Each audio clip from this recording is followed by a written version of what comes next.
the dictatorship in Qatar. Kaum LGBT dan minuman bir dilarang karena dianggap haram dalam agama.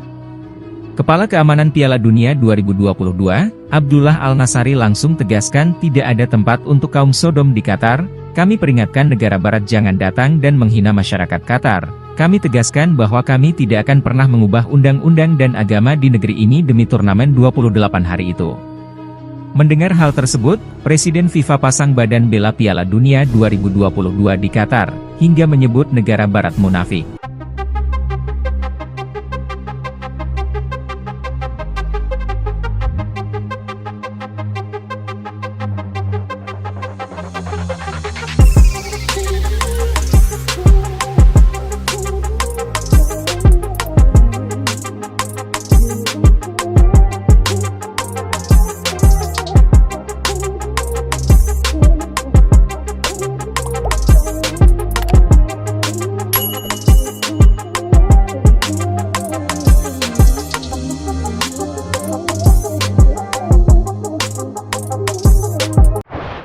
Presiden FIFA, Gianni Infantino, menilai negara barat munafik karena terus mengkritik penyelenggaraan Piala Dunia 2022 Qatar. Gianni Infantino membela Piala Dunia 2022 Qatar dengan menyampaikan pidato berapi-api selama lebih dari 1 jam pada Minggu malam.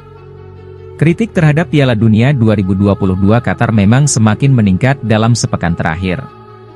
Topik utama yang terus menjadi sorotan adalah tudingan pelanggaran hak asasi manusia dalam persiapan maupun penyelenggaraan Piala Dunia 2022 Qatar. Tudingan itu terbagi menjadi 2 isu utama, yakni terkait pekerja migran dan soal kelompok kaum Sodom atau sering disebut dengan LGBTQ.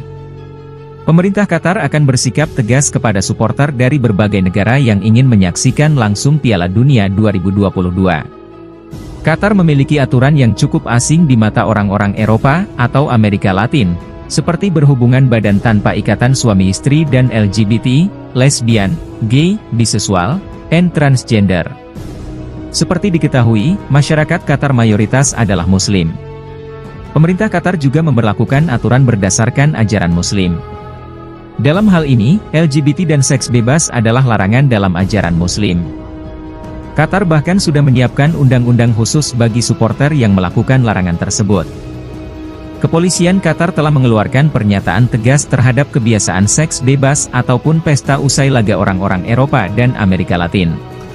Seks sangat dilarang, kecuali Anda datang sebagai suami dan istri, bunyi pernyataan kepolisian Qatar, dikutip dari laman berita Sportskida dan France 24. Kami tak mengizinkan cinta satu malam pada turnamen ini.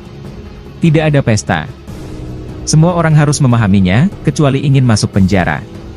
Pada dasarnya ada larangan seks di Piala Dunia tahun ini untuk pertama kalinya. Hukuman 7 tahun penjara menjadi balasan bagi supporter yang melakukan seks bebas di Qatar.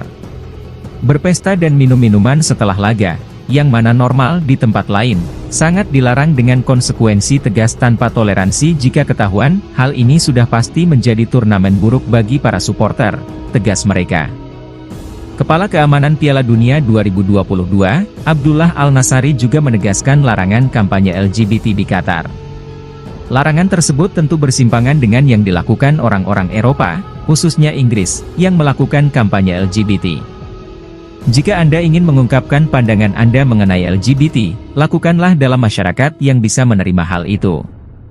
Jangan datang dan menghina seluruh masyarakat kami.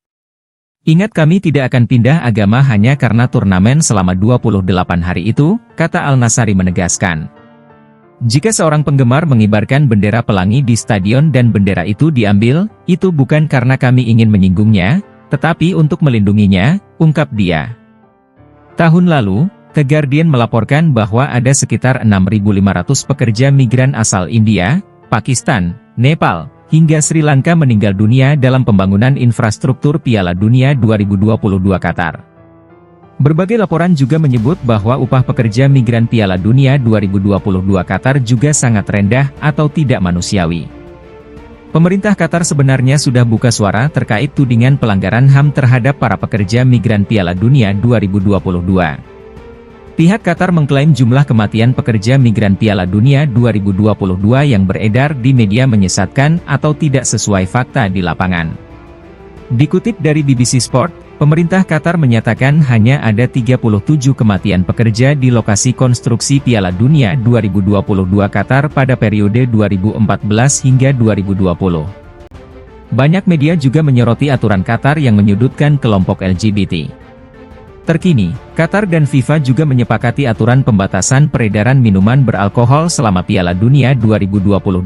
Aturan soal kelompok LGBT dan juga minuman beralkohol itu berkaitan dengan fakta bahwa Qatar adalah negara Islam. Banyak media-media Eropa kemudian menilai Qatar, FIFA, maupun penyelenggara Piala Dunia 2022 telah melakukan tindakan diskriminatif terutama kepada kelompok LGBT. Satu hari menjelang opening seremoni Piala Dunia 2022 Qatar, Gianni Infantino akhirnya buka suara mengecam kritik negara-negara Barat. Pria asal Swiss itu bahkan menilai negara Barat munafik karena terus mengkritik Qatar dan Piala Dunia 2022. Kita semua telah mendapat banyak pelajaran, konotasi negatif, dari negara Eropa dan Barat. Saya orang Eropa. Untuk apa yang telah kami lakukan selama 3.000 tahun di seluruh dunia, kami harus meminta maaf selama 3.000 tahun ke depan sebelum memberi pelajaran moral, kata Infantino. Jika benar Eropa benar-benar peduli terhadap nasib orang-orang ini pekerja migran, mereka seharusnya membuat aturan hukum seperti yang dilakukan Qatar, ujar Infantino. Saya kesulitan memahami kritik. Kita semua harus berinvestasi dalam membantu orang-orang ini, memberi pendidikan, masa depan, dan lebih banyak harapan untuk mereka, ucap Infantino. Kita semua harus mendidik diri sendiri. Banyak hal yang tidak sempurna tetapi reformasi dan perubahan membutuhkan waktu, tutur Infantino. Pelajaran moral sepihak ini adalah kemunafikan. Saya bertanya-tanya mengapa tidak ada yang mengakui kemajuan yang dibuat di sini sejak 2016, ucap pria berusia 52 tahun itu, tidak mudah menerima kritik atas keputusan yang sudah dibuat 12 tahun lalu. Qatar siap. Ini akan menjadi Piala Dunia terbaik yang pernah ada, ujar Infantino menambahkan. FIFA resmi menunjuk Qatar sebagai tuan rumah Piala Dunia 2022 pada era kepemimpinan Presiden Sepp Blatter tahun 2010. Pada awal November 2022, Sepp Blatter sempat membuat pernyataan kontroversial terkait Piala Dunia 2022 Qatar. Sepp Blatter mengaku menyesal dan bersalah atas keputusan FIFA menunjuk Qatar menjadi tuan rumah Piala Dunia 2022. Menurut Blatter, Qatar terlalu kecil untuk menyelenggarakan event akbar seperti Piala Dunia. Seperti diketahui, Blatter memang condong ke Amerika Serikat yang sempat menjadi pesaing langsung Qatar dalam proses pengajuan sebagai tuan rumah Piala Dunia 2022. Terlepas dari berbagai kontroversi, Piala Dunia 2022 sangat bersejarah karena menjadi World Cup pertama yang digelar pada akhir tahun di negara Timur Tengah. Partai pembuka Piala Dunia 2022 akan mempertemukan tuan rumah Qatar dan Ekuador.